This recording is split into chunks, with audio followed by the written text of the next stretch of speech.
Hello, season's greetings. Merry Christmas. Well, we're 9 days out from Christmas. So we should have one more flagship podcast before the actual Christmas holiday. But greetings, everybody. Welcome into the flagship podcast. We've got your chestnuts roasting over an open fire. Hopefully some sugar plums will dance in your heads as Eric Henry, my esteemed colleague at Horns247.com and proud Tampa Catholic graduate and the man who alerted the world to Lianga Lafau's locker being cleared out and headed for the transfer portal. That's why you log in to Horns247.com. You would have learned about Jabbar Jalouk being the next running backs coach before everyone else. And, of course, Lianga Lafau's clearing out his locker and moving on. And, Eric, first of all, how are you doing, my friend? How's your Christmas holiday preparation going? Chip Brown, don't sell yourself short. You also would have learned that Arch Manning is returning to the 40 acres for another season. You know, Chip, when I hear you talk about, the chestnuts roasting over a flame, you being a Michigander, is that correct? Michigander, yeah. It always makes me wonder, because I was in Florida, there were no open flames in the holiday season.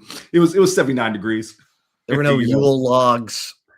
No Yule logs, all those Christmas, holiday tales and songs, they you appreciate them. They don't quite hit the same when you walk outside and you're still, humid and you get drenched. That song, like walking in a winter wonderland, you're just laughing. You're just cackling. You're like, I'm putting on my board shorts and headed to the beach. Exactly. Or something.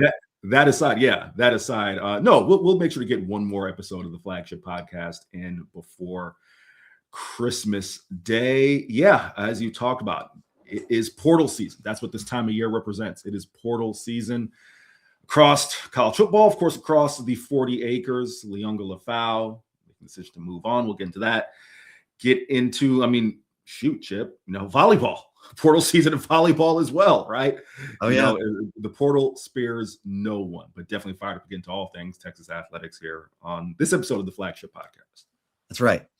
Well, let's get started. Lots has happened since our last episode of the Flagship Podcast. We have a 2026 SEC football schedule. Now we have the whole 2026 football schedule for the Texas Longhorns. We'll get into that. As we mentioned, new running backs coach Jabbar Jalouk, who the last 4 years was coaching with Billy Napier at Florida, helped recruit and develop guys like Trevor Etienne, Jaden Baugh, of course, who ran all over Texas for 100+ yards in that 29-21 upset of the Longhorns back on October 4th. We've got guys headed to the portal, guys headed to the league. Anthony Hill Jr. and Arch Manning returning for 2026. Eric, let's start though with Lianga Lafau. That's kind of the hot news. Then we'll go to Arch Manning, kind of work our way back. Then Jabbar Jalouk. Then the 2026 SEC schedule. Eric, I think a lot of people were surprised to see your report that Lianga Lafau was, cleared. His locker was cleared out, wasn't at practice, and then boom, he's headed to the transfer portal. Your thoughts on this development for a guy who probably played two of his better football games in his last two games as of right now in a Longhorn uniform?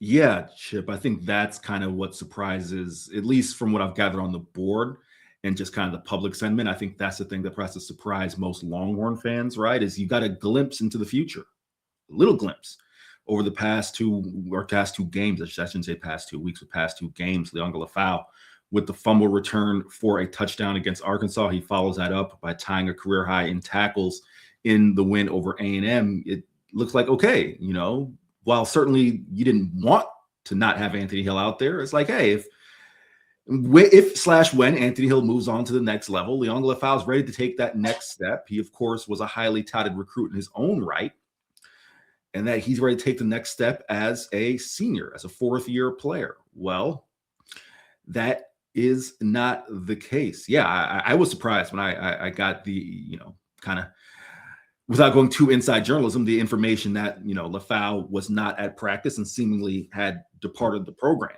I think, Chip, and, I want to bounce this off of you, right? Because we don't have a clear answer as to why. There are plenty of theories, plenty of reasons. Even I'm still trying to follow up and see if I can get something concrete as to reasoning. But right now we don't have that. So I'm just going to bounce this off you. In the interim, I'd love your thoughts. I'll get you and then, pause, Chip. I don't think it's out of bounds to say that you have a 2-year starter, right? Who, when you're playing in the NIL era, the NIL world, NIL changes from cycle to cycle, let alone year to year, in terms of what's the dollar figure for a top insert position, right? And I don't think it's too out of bounds to think that Lianga Lefau was making X. I won't, throw out a dollar figure. I'll just say X. And you have a highly touted true freshman in Tyler Atkinson, who we all believe to be coming in with a very lucrative NIL package. So there's one aspect. The second aspect is exit interviews, exit meetings have been taking place. And maybe there's a conversation that says, hey, and Chip has done this long enough, we'll tell you, the coaches would like to say, oh, all jobs are open, right? Yeah, that's what you say to the public. There's some guys, it's like, hey, you're a starter. Just take care of your business. Maybe there was a conversation that said, hey, you are a starter, and we believe you to be a starter on this roster. However, we have Ty Anthony Smith. We have Tyler Atkinson. We have Brad Spence. Steve Sarkisian talked about in his signing day press conference the idea of maybe we'll portal a linebacker. We have Bo Barnes. If you do what you're supposed to do, you will be a starter. But maybe, just maybe, all jobs are open in camp, right? Or your job is open in camp, I should say. And maybe as a 2-year starter, when you couple the fact that you're likely not making, I would say very likely not making as much as an incoming freshman in Tyler Atkinson, and you're not necessarily guaranteed a job, or it's a situation where you're going to have to compete against other players, younger players, maybe, just maybe it's, all right, I need to go pursue a new home. Chip, I've given you what I believe could be a plausible explanation, not one that I'm reporting, just something I could see as plausible. Your thoughts? Yeah, I mean, this is a new era. Texas typically has not loaded up in terms of NIL for high school students until this last cycle. Well, the last 2 cycles, the Justice Terry 2025 class, and now the Tyler Atkinson 2026 class. And so that is always something that the coach has to mediate. And this is a situation where I think you're right. Lianga Lefau probably wanted some assurances, because I do think he was getting interest from other schools who were showing him more love in the NIL department. And then when it's like, hey, what can you tell me? Mm-hmm. When he says to Texas, okay, what can you tell me? And Texas, Steve Sarkisian, he doesn't really promise starting jobs. And that's making it tricky for a couple of positions where you've got players who are trying to make stay or go decisions. I think you're seeing it a little bit with Connor Robertson on the offensive line. Okay, you've said you're going into the portal. Well, what does that mean for me? Because if I stay here for my last year of eligibility, I don't want to be a backup. I want to be playing. And Eric, there's only one portal window now. Right. It's January 2nd through January 16th. There's not hey, well, let's see how things look in spring, and then, we'll go from there. No, everyone's got to make their decision now. I mean, the portal opens in 3 weeks. So this is a lot. And we saw it even during the season when Jarrett Gibson, went to the coaches and said, "Hey, I want to maintain my red shirt." And, they're like, "Well, is that for development or transfer portal purposes?" Well, probably portal purposes. Okay, well then we're done. I mean, it's difficult. That's why Steve Sarkisian has said he's a proponent of the 5-year eligibility rule for student athletes. So, I think this is a unforeseen circumstance. I'm sure Texas would have loved to have Leon Galafau and his, 3 years of experience and his continued development in the program. It's not looking like that now. And so this is life in the portal. And we know Leon Galafau is from Hawaii. We know he was recruited by USC and Oregon. Those are schools closer to home. We know Leon Galafau is really tight with his community back in Hawaii. He holds a football camp there and has for years. Yeah, this is it's a great opportunity for Bo Barnes. And we'll see how that looks in the Cheez-It Citrus Bowl at 2:00 on New Year's Eve when Texas takes on Michigan, who's now being led by Biff Poggi. Biff Poggi. I mean, you can't make this stuff up, E. Henry. You're talking to someone that's plenty of familiarity, having covered Group of Fives with old Biff Francis, by the way, government name, Biff Poggi. Biff Poggi. So, yeah. Can I ask you one quick question just to spin it forward in terms of where you were going with the Citrus Bowl? Any concern at all? Because I have, a 2 deep right here. There aren't many linebackers left. Right. Does that concern you at all? I mean, just between now and getting to December 31st. Yes. And I've heard that Jordan Johnson Rebel could be a fallback substitute linebacker if absolutely necessary. And Brad Spence has once again moved over to the linebacker room, which is something that he was doing leading up to the A&M game. If in an emergency, he can play linebacker. We know that. He played linebacker at Arkansas. So, yeah, that's a concern. And it's a real concern. So Johnny Nansen, who has kind of been nicknamed the Poly Whisperer because he's such a good recruiter of Polynesian players, this has got to hurt because Leon Galafau is certainly one of the better Polynesian players in college football, or high profile, I should say. But yeah, that's a real concern. So you're getting, look, don't forget about Marshall Landwehr. Right. Marshall Landwehr, former walk-on. I expect to see a lot of Marshall Landwehr in this Cheez-It Citrus Bowl. So you go, young man. Show us what you got. I'm sure Marshall will love the opportunity. So, Eric, Arch Manning, kind of confirming what everyone suspected, but we reported yesterday that Arch Manning will indeed be back for the 2026 season. And he's a guy who got better as the season went on, was playing his best football over the last 5 games of the year, regular season, I should say, when he accounted for 16 touchdowns and just 2 interceptions. One of those went right through the hands of his roommate, Parker Livingston. So really like 1 interception on Arch. But Eric, just talk about, what we saw from him in terms of his growth, because at the beginning of the year, he opens at Ohio State. The pressure was enormous. The expectations were out of control. He was the Heisman favorite. He's got to open at Ohio State, who we know spent almost the entire year at number 1. And, he dirts that first pass to DeAndre Moore, who's also got some stay or go decisions going on.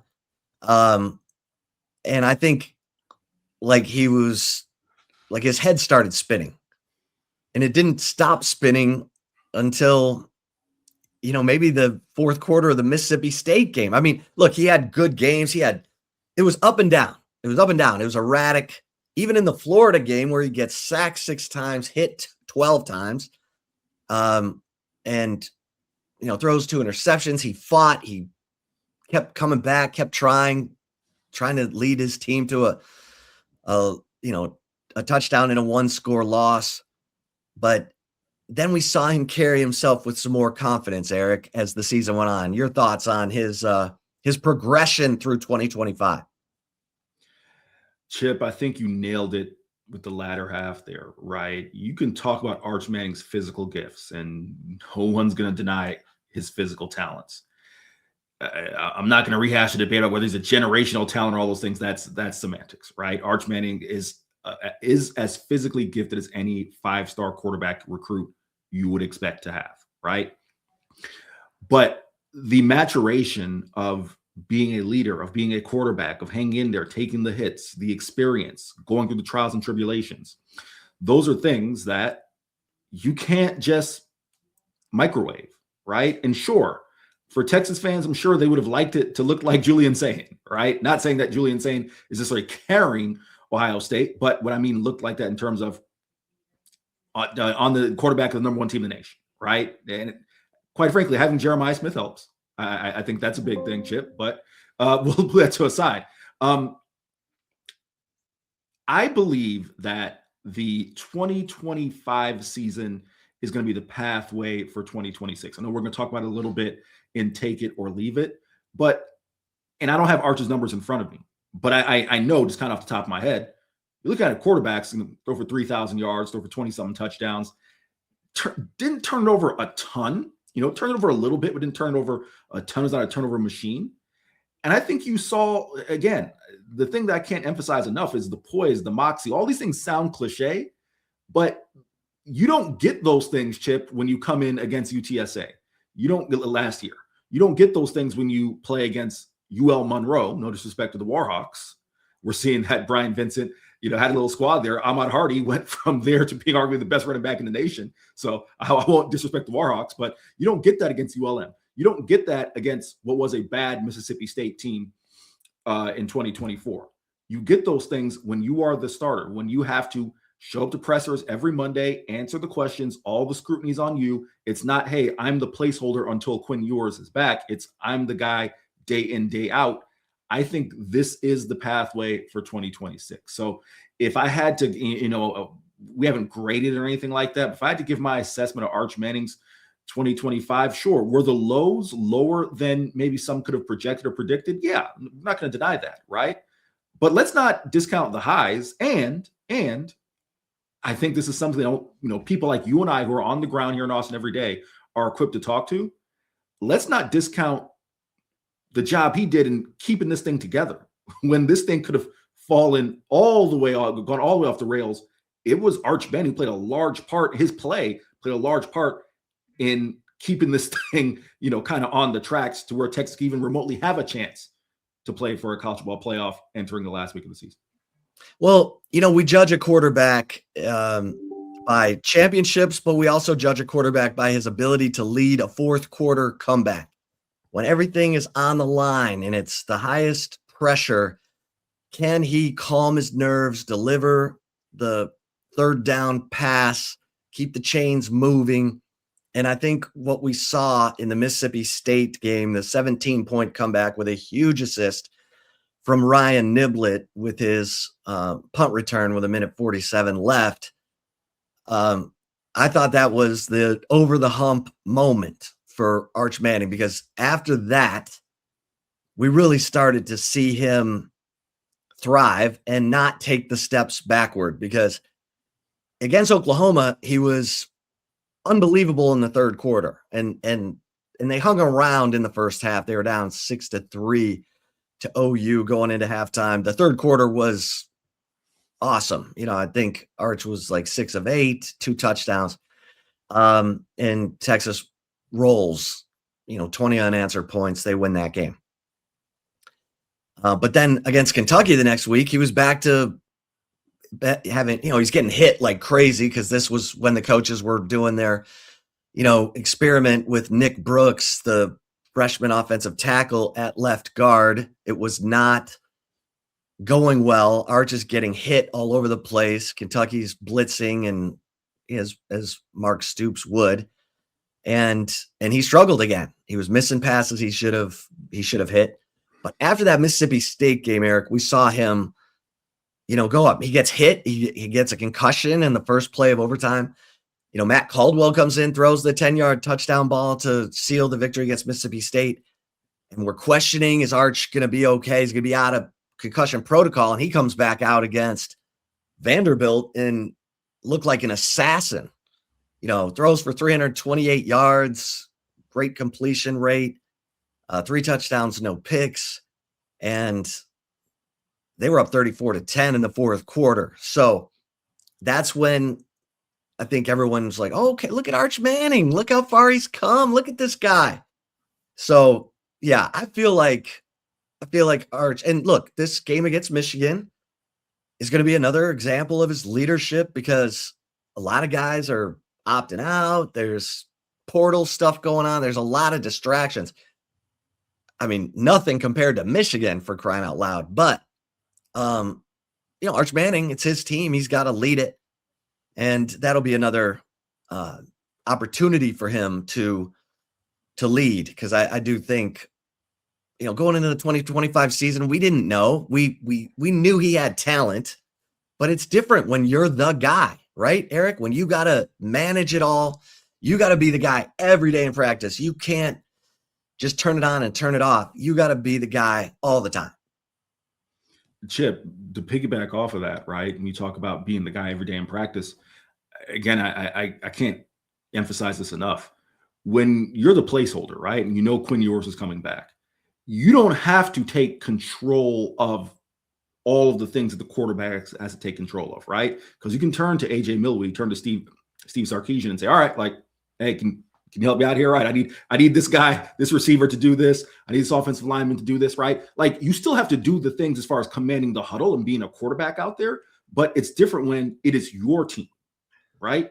Then you're not turned to AJ Milwee and Steve Sarkisian. They're turning to you and saying, hey, you're the guy, right?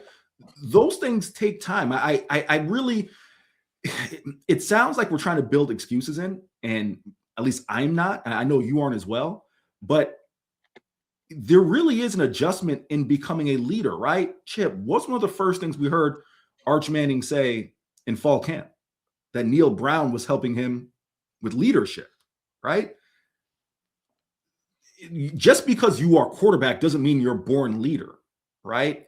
These are things that for most 18, 19, 20, 21-year-olds, you kind of learn. Sure, the guy right behind you, Vince Young, you may have exceptions to the rule where you just have a force of nature, right? Someone who just, their presence commands a locker room and all of a sudden people will follow regardless.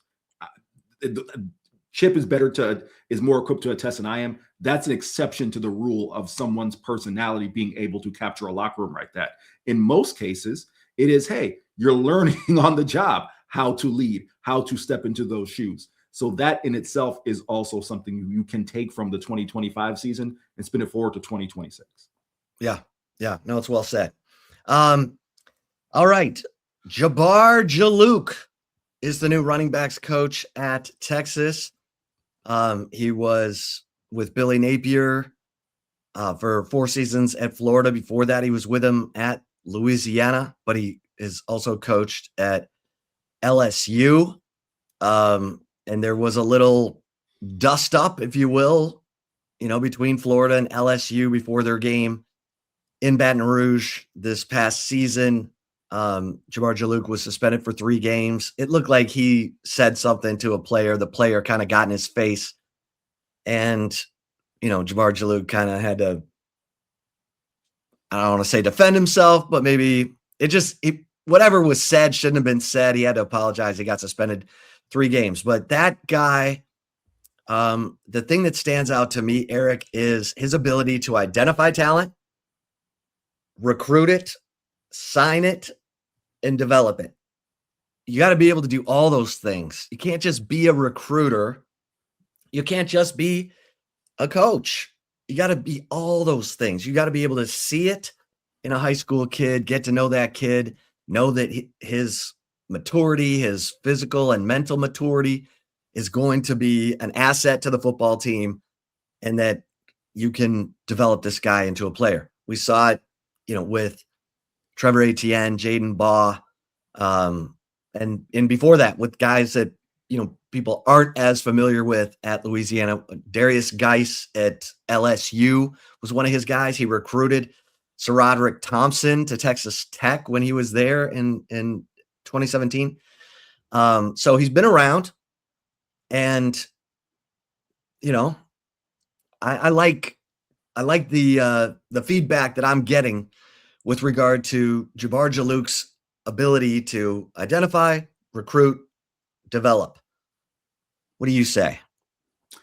Just to kind of piggyback on terms of the LSU deal there, right? Whatever you want to make the dust up, it just wasn't a good look for a coach. I think we can be safe in saying that, right? It's never a good look. You want to see the coach breaking that up, right? Not sticking his chin out and saying a little something to the LSU player, right? Right. So that's what you'll say. Without knowing the details, it wasn't a good look for a coach. I'll add another name that most fans will be familiar with, from his time at La Tech. Boobie Dixon, Kenneth Dixon is another guy. And the reason I start there is you talk about identifying, signing, developing, getting it going, right, to next level. You do it the group of 5 level, right? That to me speaks volumes. You do it at the FCS level. When you can identify someone, that's the guy, and it turns into something. And I'm not saying, everyone can do that at the Power 5 level, right? But, and it's probably because of my time having spent covered group of 5s, it's special when you can identify someone without a lot of resources, develop it, and say, hey, there you go, you're on your way, right? So I agree. Before we kind of go too far into Jabbar Jaluk, Chip, do you want to address maybe the Chad Scott aspect of it? Because I think you kind of have to start there in the sense of, just giving my 2 cents, it seemed like the fit never really meshed with Chad Scott and kind of what they were wanting to do from a schematic sense, right? In terms of, gap scheme versus zone and the backs and playing to their strengths and all those things. I think that the 2 conversations are linked, because now you're going out and getting someone, as opposed to, hey, Tashard Choice turned down the Dallas Cowboys. We think we have him in tow. Oh, wait, Detroit Lions have an opening. Boom, here we go. All right, who are we going to scramble to fill this with? Now you're going out, you're making your own choice as to this is what we want to do, someone we think fits what we do as a program, better. So I feel like the 2 discussions are almost tied in. Do you want to address that at all? Yeah, and I think you're right. I think you're right on the money there. And look, and I've written about Tashard Choice. I wrote about it in the Insider. This guy is a tough guy to replace because he's special. This is the guy who identified Jahmyr Gibbs when Tashard Choice was the running backs coach at Georgia Tech. He recruited Jahmyr Gibbs to Georgia Tech. People forget that. They remember him at Alabama. And now they see him with the Lions. He's one of the best running backs in pro football. And Tashard Choice, there's a reason the Lions came for him, because he's the guy who discovered and recruited, developed Jahmyr Gibbs. And he's special. And the players developed a real bond with him. It was going to be tough for whoever came into that room. And I do think there was not the connection between the players and Chad Scott that you hope for as a coach. That's not the fault of Chad Scott. There was a lot going on in this football season. The offensive line was a fire drill. It's hard to coach running backs and tell them, hey, press the hole. And as soon as you see that crease, you go in a zone run. And there's no crease, I mean, those backs were getting hit in the backfield. a lot of times. And there were injuries, Quintravian Wisner missed 3 games. CJ Baxter missed 4 games with hamstring injuries. And it was early in the season for Wisner. He missed every game in September. And for Baxter, it was into October. Well, that's when you're forming your identity as an offense, and they're out there platooning Christian Clark and James Simon and Jared Gibson for a minute.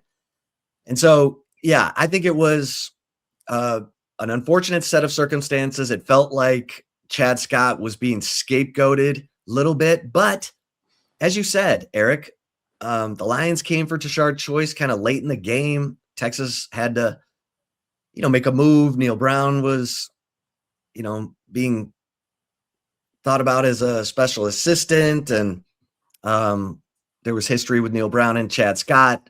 And nonetheless, it didn't work out the way I think Steve Sarkisian wanted it to. So you're right. He got to pick it this time with maybe a more clear 30,000-foot view of what he really wanted at that running backs coaching position. And people have asked, okay, well, what does this mean? Like, is Jaden Baugh, blah, blah, blah, blah.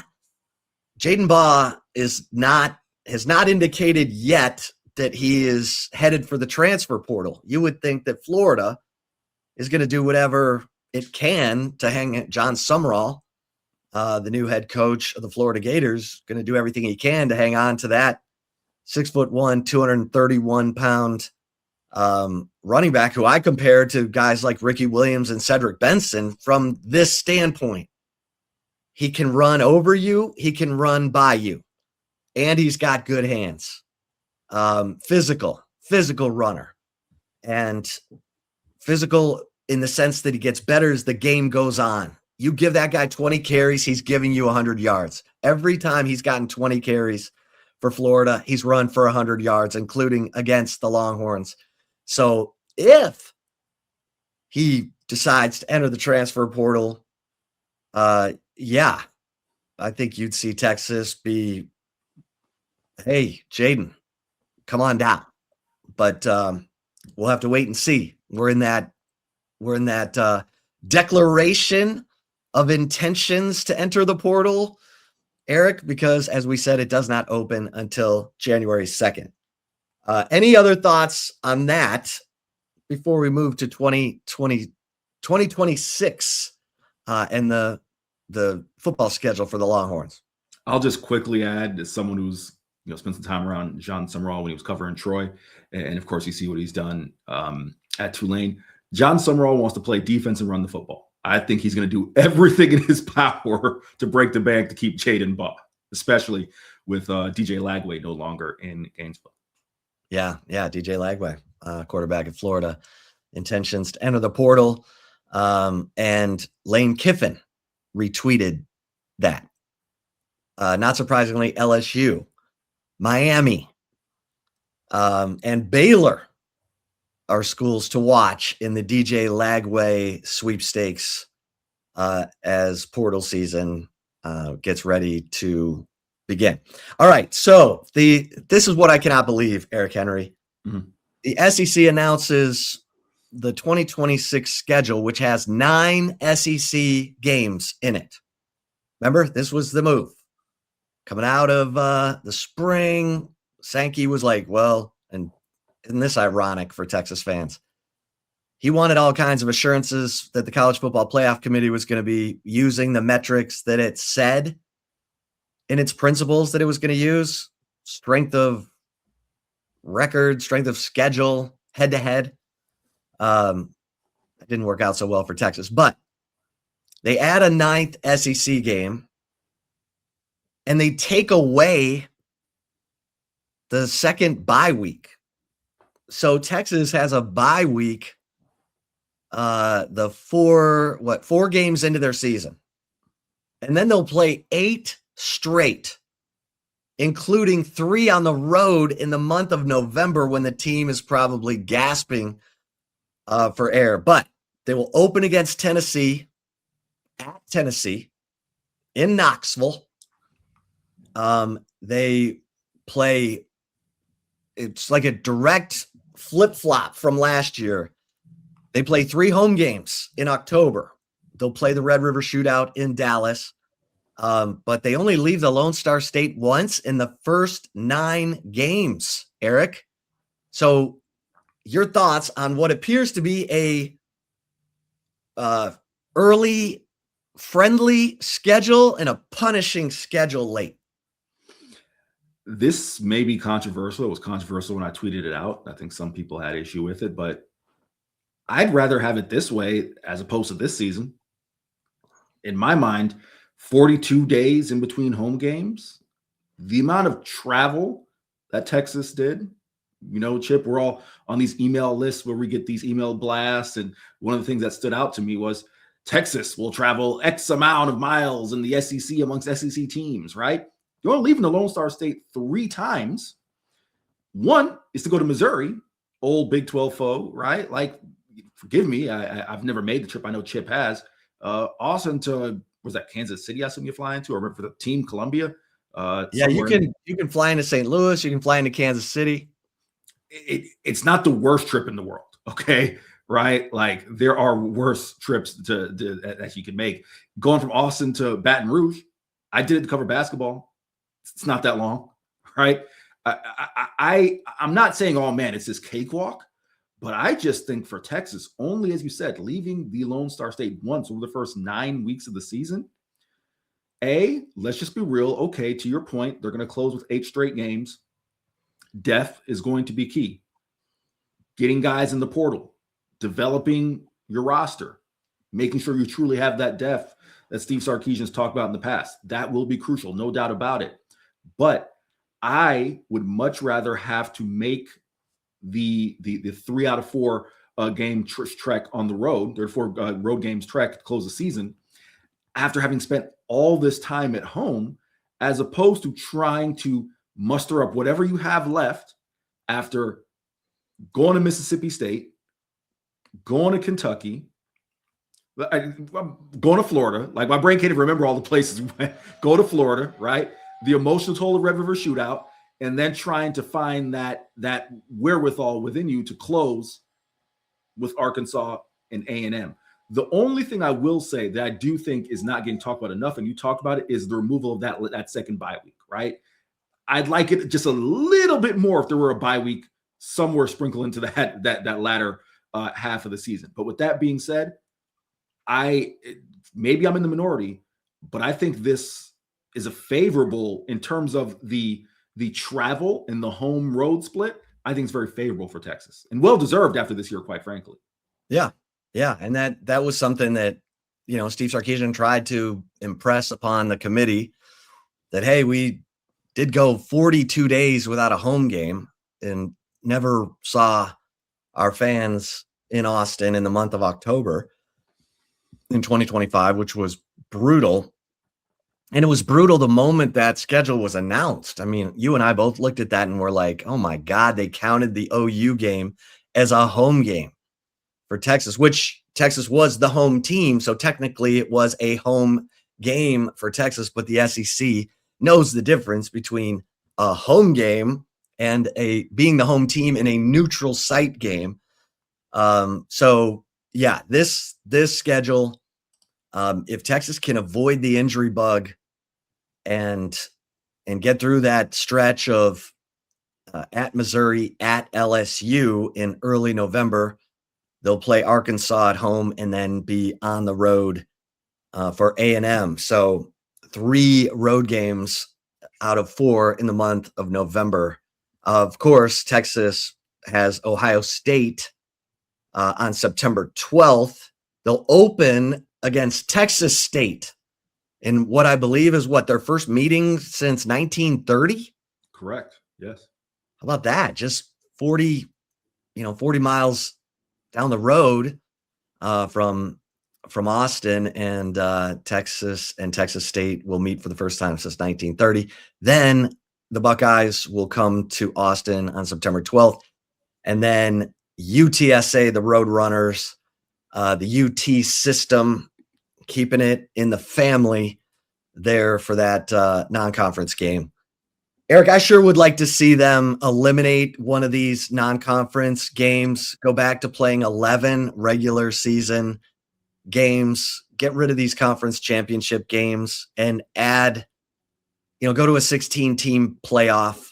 And yeah, you could make more money if you keep the conference championship games, but let's put some, let's put some humanity back into this schedule for the student athletes, especially if you're only going to give them one off week in a 9-game SEC schedule.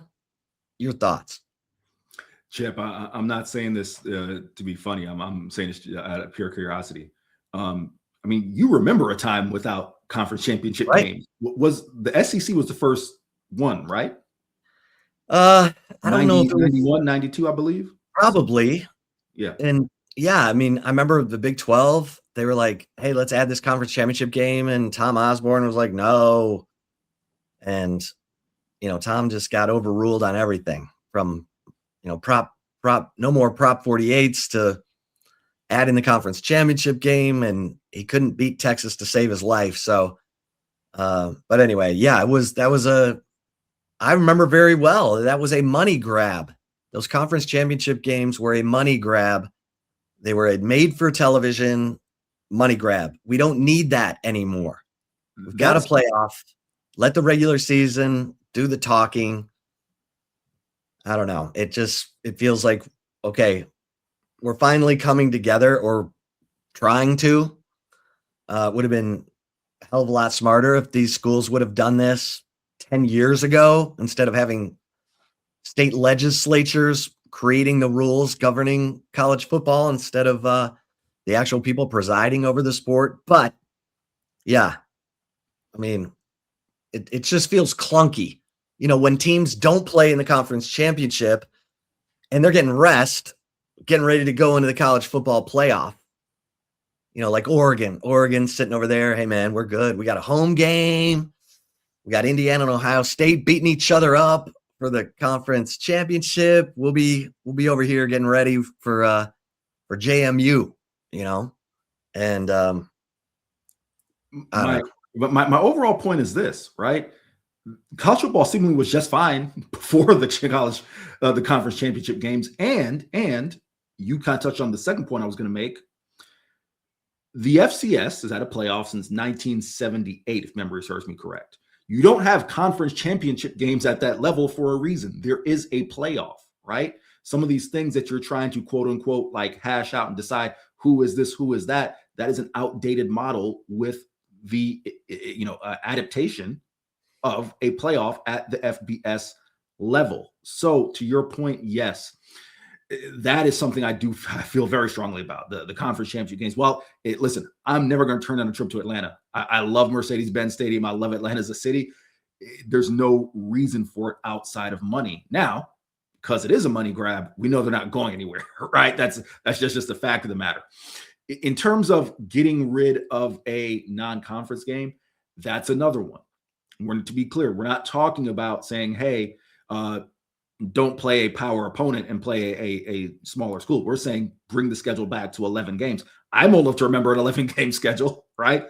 It was just fine. The biggest frustration, I wrote about this in 4 Downs last week, Chip, is going back to the FCS. They've had a playoff since 78. In the first 12 years, because the first college football playoff was 2014, right? So this is the 12th year of the playoff model, right?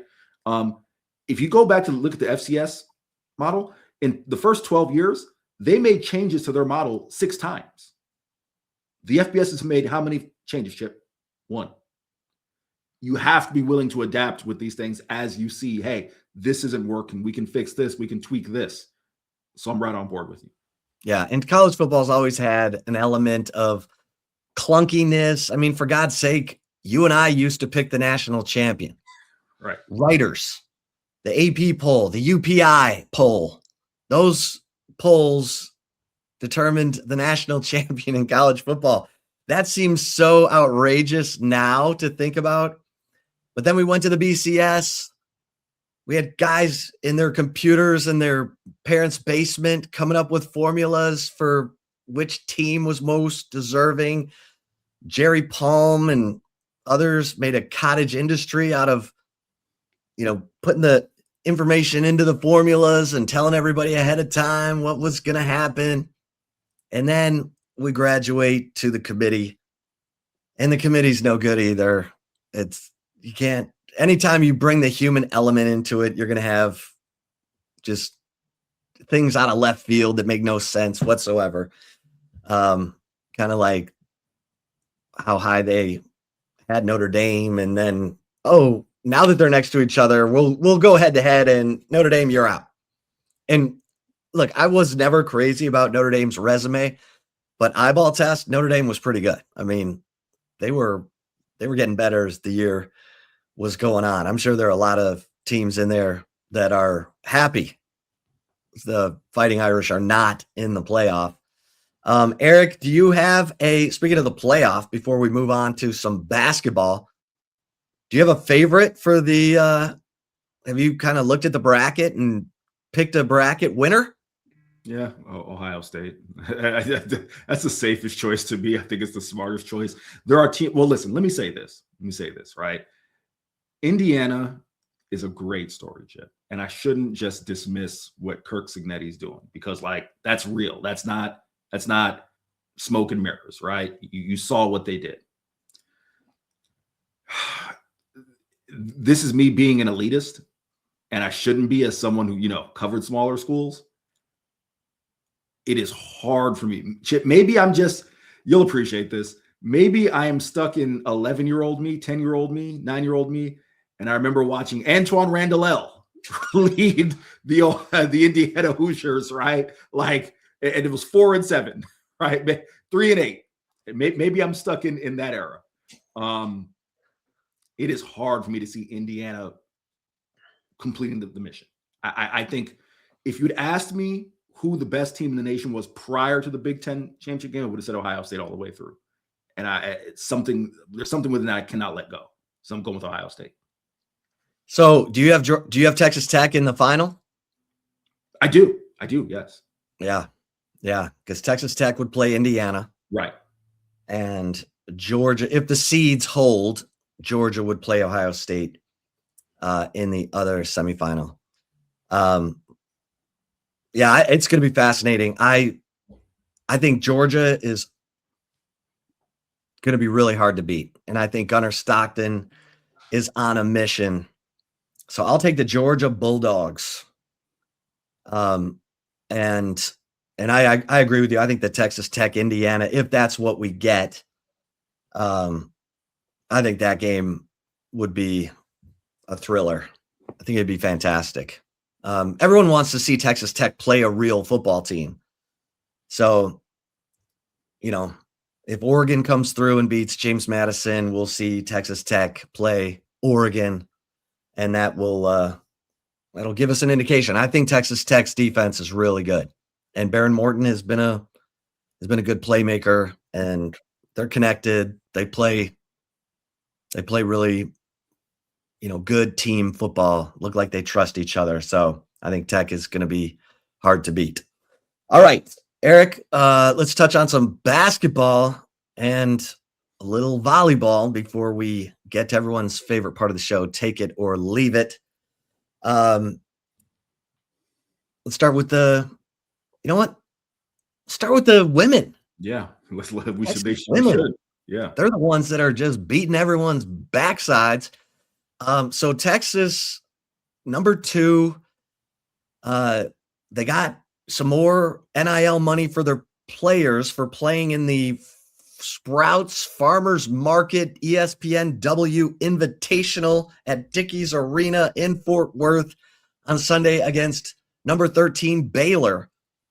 And this game opened, Baylor's getting the ball inside. They're, they got Little Paige Bugs and Talia Scott, and they're a good team, and they go up 9-4, take a quick 5-point lead, and then whap, a 16-0 run, Eric, fueled by Jordan Lee's defense.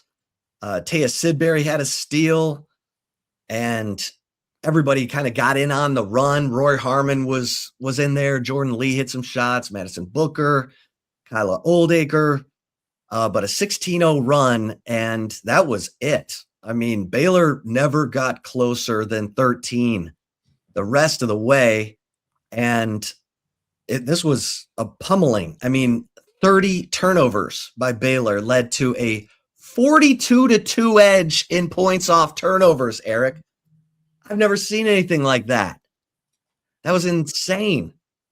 So the Texas women get their 4th win over a top 13 opponent in their last 7 games.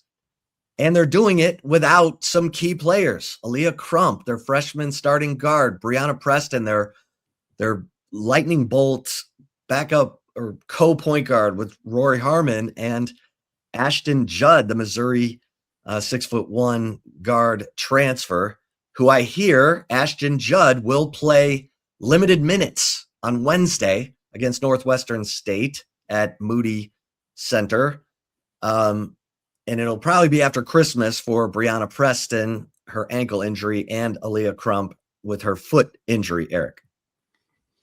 Chip, this is a Baylor team that beaten Duke, beaten Iowa. You know, Duke top 5 team. Iowa, I believe, ranks 16th or 17th. Really big fan of Nikki Collins, a coach. I've always been a fan of Nikki Collins, even going back to her time in the WNBA with the Atlanta Dream. This was not. I'm laying the foundation to say this is not beating up on, you know, Little Sisters of the Poor. In the way that Texas trounced Baylor. If you weren't a believer that the Longhorns are a national title contender after the win over South Carolina, you got to be now. You have to be now. So you can't ask for much more from Vic's club. SEC play is going to be very interesting to watch. Yeah. Texas women, they will play Northwestern State, and then they will play South Dakota State, and then Southeastern Louisiana, and then January 1st, they will open SEC play at Missouri. So, Texas women's basketball, number 2 in the country behind UConn. Eric, speaking of UConn, the Texas men last Friday night went up to Hartford, Connecticut, and hung around the UConn Huskies. I've got some personal pet peeves, but give us your thoughts about this, what you saw in this game. You know, UConn, puts Texas away, but it was a single digit, game for, much of the second half. I'd make the argument that Texas lost this game 2 parts. 1 at the free throw line, 2 in the first half. When UConn got out to one point, were shooting 77% from the field. Texas, they could not get a stop, and they started a little bit slow offensively. But give Sean Miller's club credit. They fought back. They kept it reasonably close at the half. Managed to open the second half scoring, I believe it was 7 of the first 9 points to cut that deficit to 5. And then Texas couldn't buy a bucket. They got everything at the free throw line, and they weren't making all of their shots at the line. They were in the bonus very early in the second half because Dan Hurley's club, UConn, they have fouled a lot. They're fouling just almost as much as Texas has been fouling this year, and they've struggled to play with leads. So that paves the way for to accentuate Eric's point. Texas shot 28 free throws in this game. UConn shot only 13 free throws.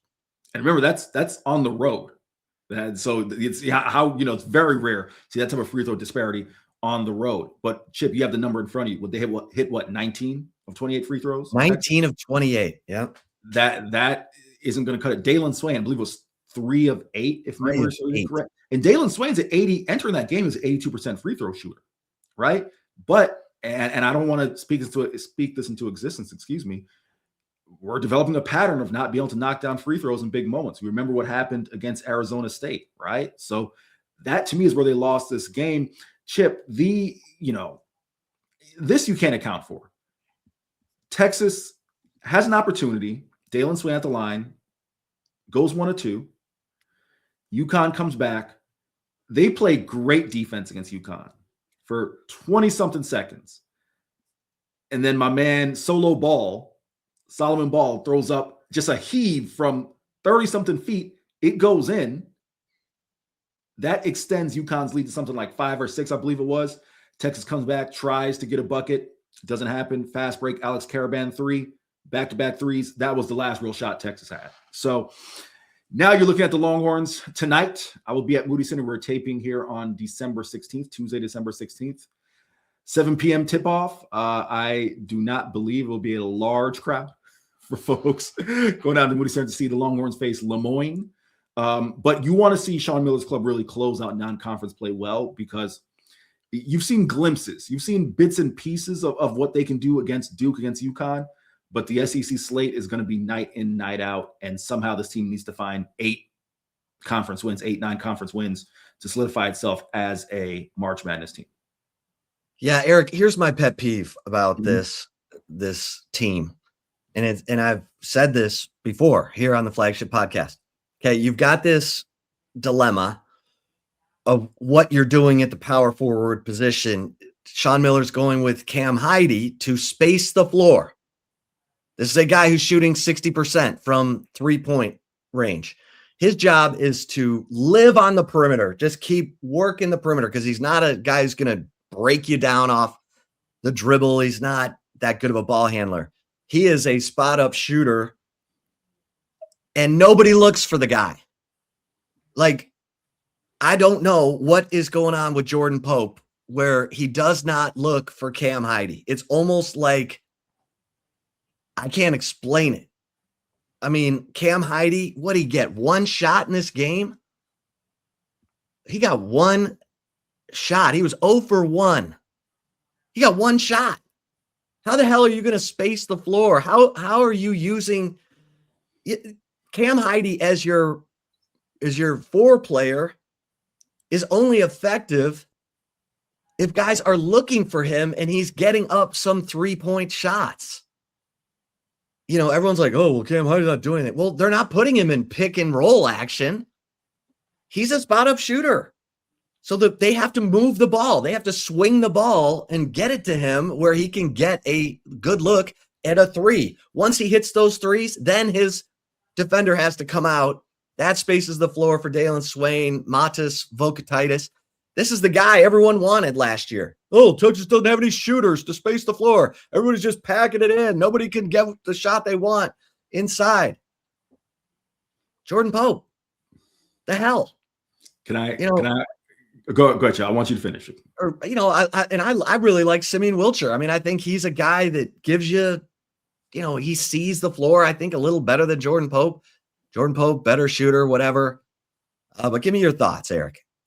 The defense I will offer of Jordan Pope, and I know it's one that Chip is tired of hearing, but I will offer it again.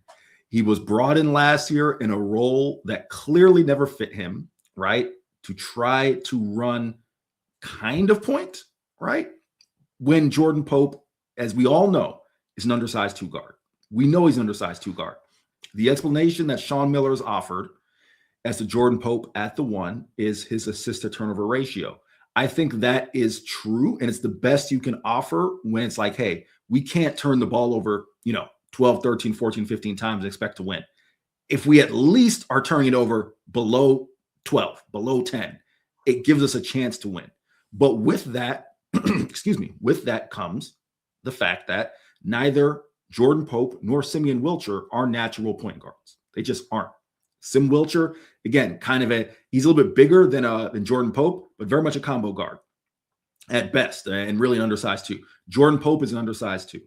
And if you're asking, and seemingly everything we've heard from Sean is that he's asking Jordan Pope to also be one of those guys who can shoot, there's only so many things he can do. So there's nothing that Chip said that is factually wrong, unless this team is going to sign, until we have in-season transfer portal trades and free agents, right? There are no other point guards to get. So that is the defense I'll offer of Jordan Pope.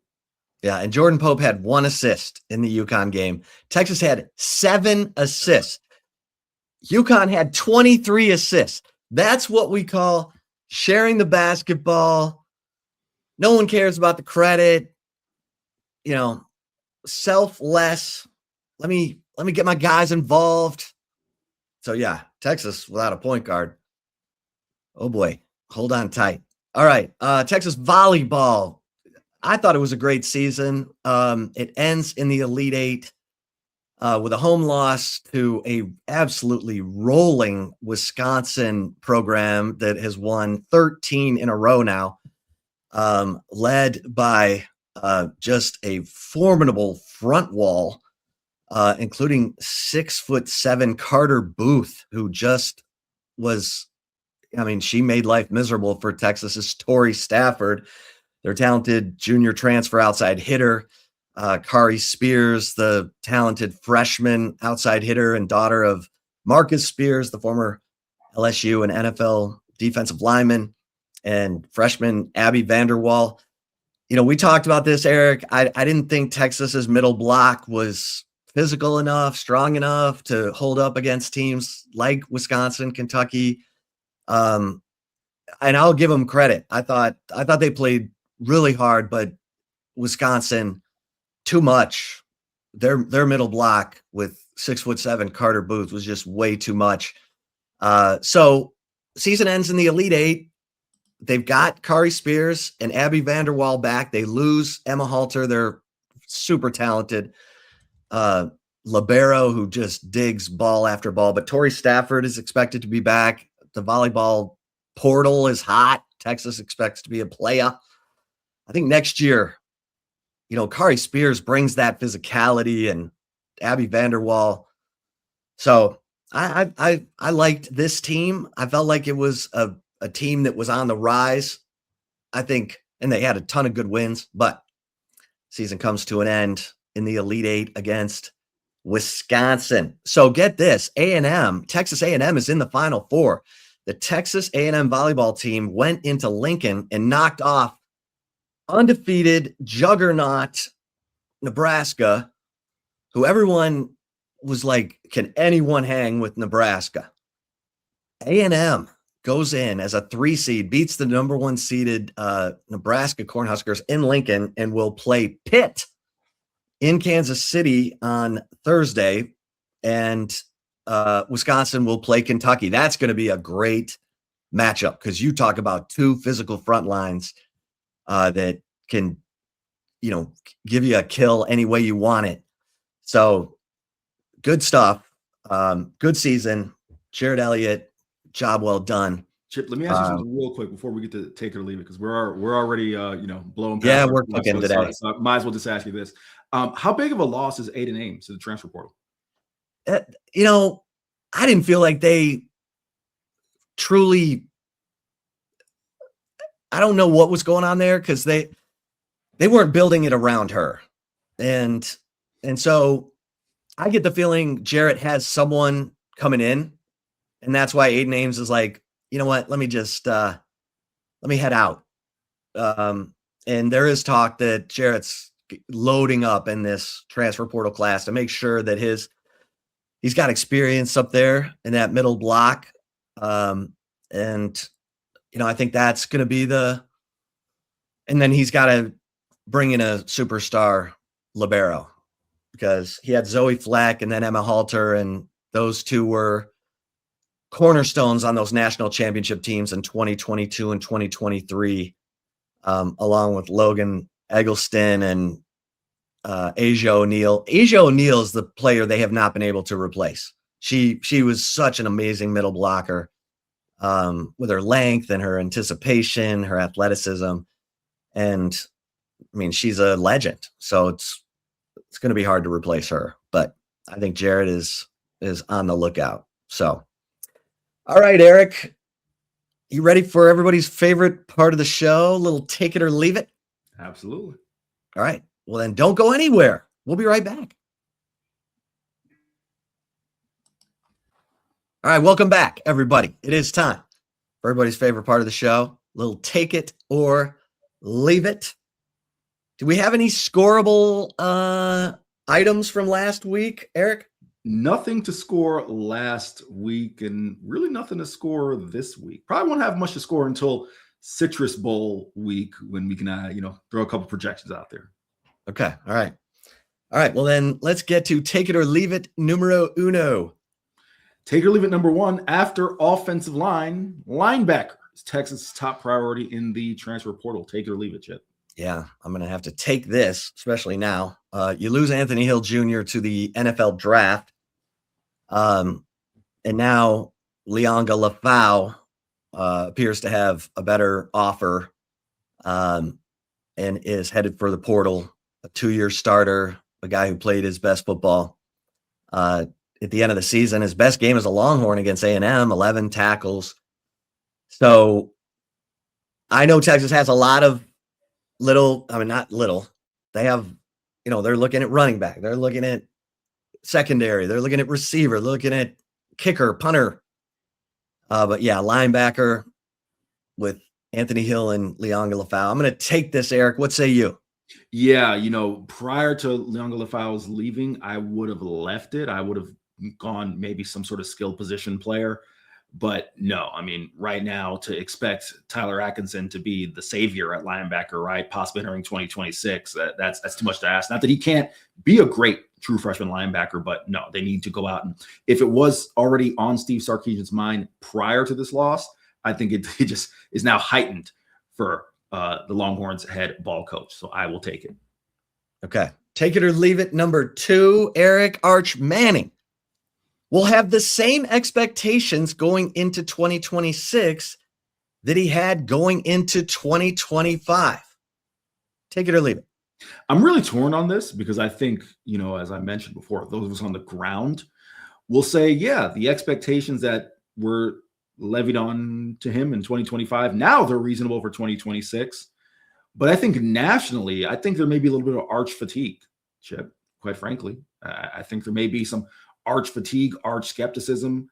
Oh, we'll wait and see, as opposed to the new Manning, the generational talent is here.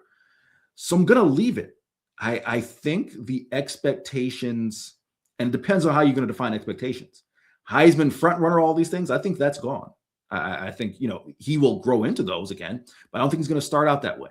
I think the expectation that, hey, he can guide Texas to compete for an SEC title and possibly more. Yeah, I think that's in bounds. But the I guess we'll say the national expectations, I'm going to leave that. Yeah, no, I think that's really well said. Basically what you said, Eric, is he lowered the bar so low that people are not really ready to say that he can clear a higher bar. Those of us who've watched him every snap of this season know that he clearly crossed a threshold. I think it was in the fourth quarter at Mississippi State, and then coming back from the concussion and the resolve we saw in the way that he dismantled Vanderbilt, and then it was a rough first half for Arch Manning against Texas A&M, but 6 of 8 passing, a couple touchdowns, the 35-yard touchdown run. This is a guy who's playing with a lot of confidence, but I'm going to leave it as well because I do agree with you. Look, you got Gunnar Stockton coming back. You got guys who finished higher in that. I don't think Diego Pavia has a 7th year of eligibility. Have we ruled that out for sure? Chip, if TJ Finley has a 7th year possibly coming and he's been on 6 schools or 5 schools looking for a 6, you never know. Don't rule it out. Joey Aguilar at Tennessee's he's trying the same thing. He's got a waiver because he played a couple of JUCO years. He's like, hey, I don't want those to count. Let me have another year with the Vols. That's a big deal for Texas fans. They need to be watching that situation closely. Okay. Take it or leave it, number 3. To bring us home, take it or leave it, number 3, the SEC. For those of you know, these are worded by Chip Brown, just to let you in here a little bit. The SEC is insane for adding a 9th league game in 2026 while dropping a second bye week. Take it or leave it. Yes, they're insane. Like, everyone talks about the SEC. It's different. This is it is. It is the most physically punishing conference in college football. And look, I'm not saying Ohio State and Indiana aren't physical. They're physical, but the depth of that physicality in the Big Ten, am I getting that kind of physicality from Maryland that I'm getting from Kentucky? Am I getting the same kind of physicality from Rutgers that I'm getting from Mississippi State? I don't think so. So, yeah, I'm I haven't gotten a really good answer from the SEC on this one. I'm going to double back and say, hey, what was the reason on this? But Eric, I'm taking this. What say you? Yeah. I here's a fact of the matter. It's semantics, whether I'm going to, quibble over the word insane. It's a money grab, right? We all know what it was. It's about ratings. It's about, pushing the league as the marquee league. That's all it was. And you know what? I am going to take it in this sense. They were insane because they seemingly didn't get assurances that all of the things that make up the mystique of the great Southeastern Conference will be taken into account come college football playoff time. So I will take it. Yeah. Good stuff. We got fun and exciting things happening in college football, and we're in this kind of little lull before the bowl games really pick up, and obviously the college football playoff will get going again here pronto. So exciting times. Thanks everybody for tuning in to this episode of the Flagship Podcast, and please like and subscribe to the Horns247 YouTube channel so that you get notifications, so that you never miss an episode of the Flagship Podcast or the State of Recruiting podcast. And hope everyone is making it through this holiday season okay. You got 9 days, so if you need to order some stuff on to be delivered, better get on it, because otherwise you're going to be out there amongst those shoppers. Eric, you got your Christmas shopping handled? It is done. The Beautiful online shopping. It's all squared away. That's my man right there. In between trips to the gym, he's sneaking in some little shopping sprees. All right, everybody. Thanks again for tuning into this episode of the Flagship Podcast. Until next time, we will see you over at horns247.com, where we encourage giving the gift of an annual membership so that you get all the VIP information on all the team sites in the preeminent 24/7 Sports Network. For Eric Henry, I am Chip Brown. Stay safe and keep the faith.